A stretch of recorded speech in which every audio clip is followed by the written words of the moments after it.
ไว้ลอยเลื่อนลอยหัวใจข้านี่ยังคอยลงเฝ้าคิดจิตเยื่อมซอยใจลอยลอยอยากเคียงนา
แต่ภา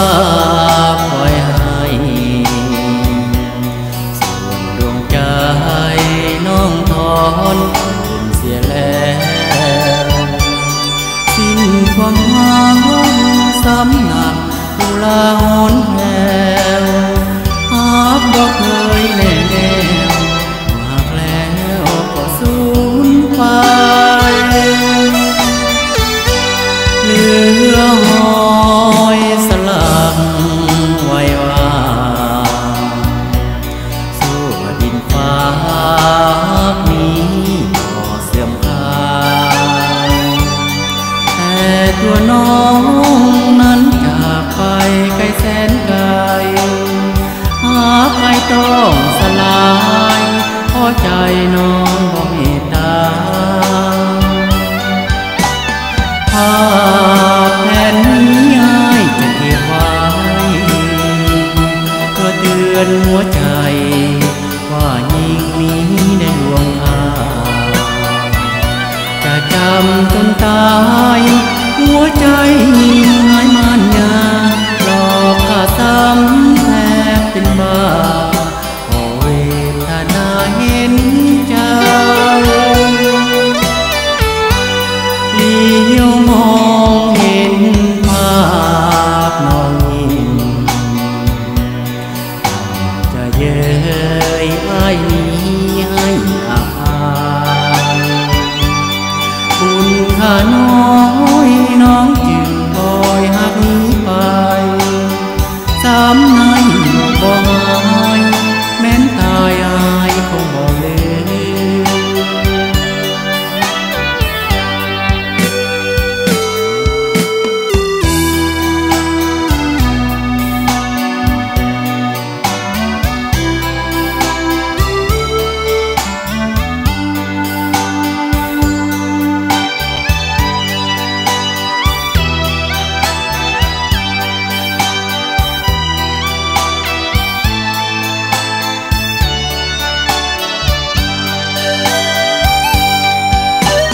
ภา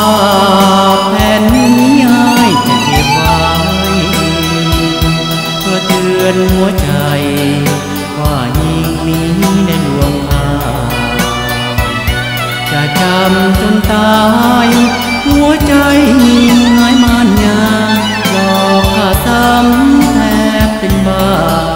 ขอเวทนาเห็นใจเลี้ยวมองเห็นภาพน้องยิ้มจะเย้ยอ้ายนี้ให้อภัยคุณค่าน้อง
อย่ายืนงอน้องสาวเจ้าอย่ายืนงองหีบมาป้อนลำวงเกิดหน้าแม่สาวเพลงใหม่เป็นจังหวะธรรมดาเส้นลุงเส้นฟ้าเอาอาณาบาเพื่อนหรือว่าเพื่อนสาวเพื่อนหรือว่าเพื่อนสาวหีบมาป้อนลำลาวเป็นจังหวะยืนนานลำวงของเรามีไว้ตั้งแต่สมัยโบราณยังสืบต่อสู่ลูกสู่หลานยังสืบต่อสู่ลูกสู่หลานก่อนกันแบบยาวนานศาสตร์ลาวสไตล์คนลาวก่อนอ่อนโยนศักดิ์ศรีพ้นแบบประเพณี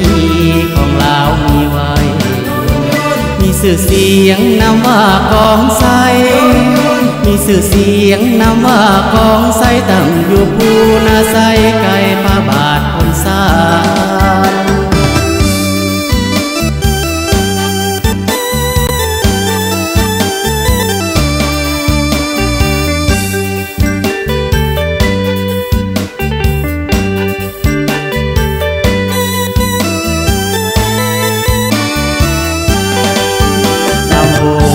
ของเรามีไว้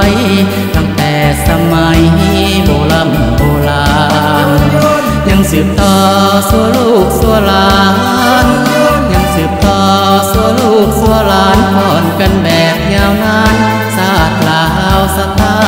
ล์คนลาวก่อนอ่อนโยนศักดิ์ศรีพ้นแบบประเพณีของเรามีไว้มีสื่อเสียงนำว่ากองไซมีสื่อเสียงนำว่ากองไซตั้งอยู่ภูนาไซไก่พระบาทคนสาน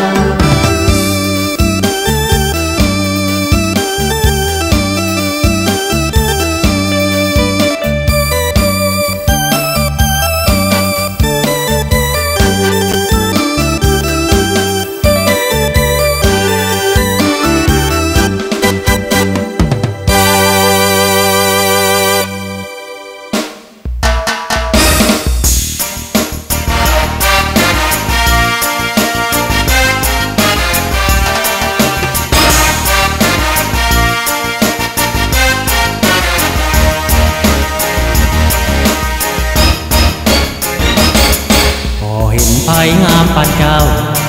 น้องสาวที่แฟนแล้วหรือยังหากเป็นเดียวก็เที่ยวห้องทางจะคอยระวังกันภัยให้ดอกนาคนใดน้องนางน้องอยากรู้แต่ตอนได้เห็นหน้าเจ้าเป็นคนหรือเป็นเทวดาออกจากคนฟ้าที่ลงมาเมืองคน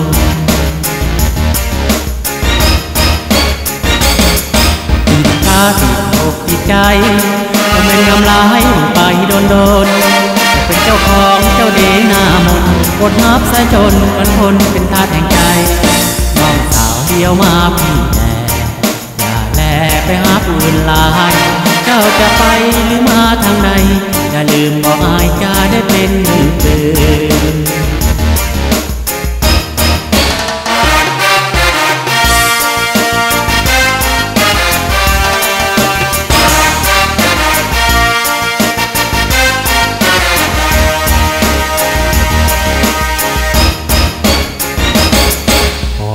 ไผ่งามปานเจ้าน้องสาวที่แฟนแล้วหรือยังหากเป็นเดียวก็เที่ยวห้องทางจะคอยระวังกันภัยให้ดอกนาคนใดน้อนางน้องอยากรู้แต่ตอนได้เห็นหน้าเจ้าเป็นคนหรือเป็นเทวดาออกจากเมืองฟ้าที่ลงมาเมืองคน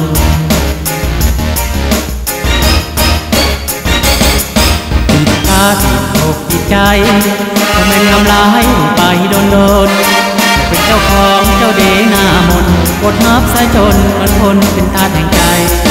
น้องสาวเดียวมาพี่แน่อย่าแลไปหาผู้อื่นลายเจ้าจะไปหรือมาทางใดอย่าลืมบอกอายจะได้เป็นมือปืน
เธออยู่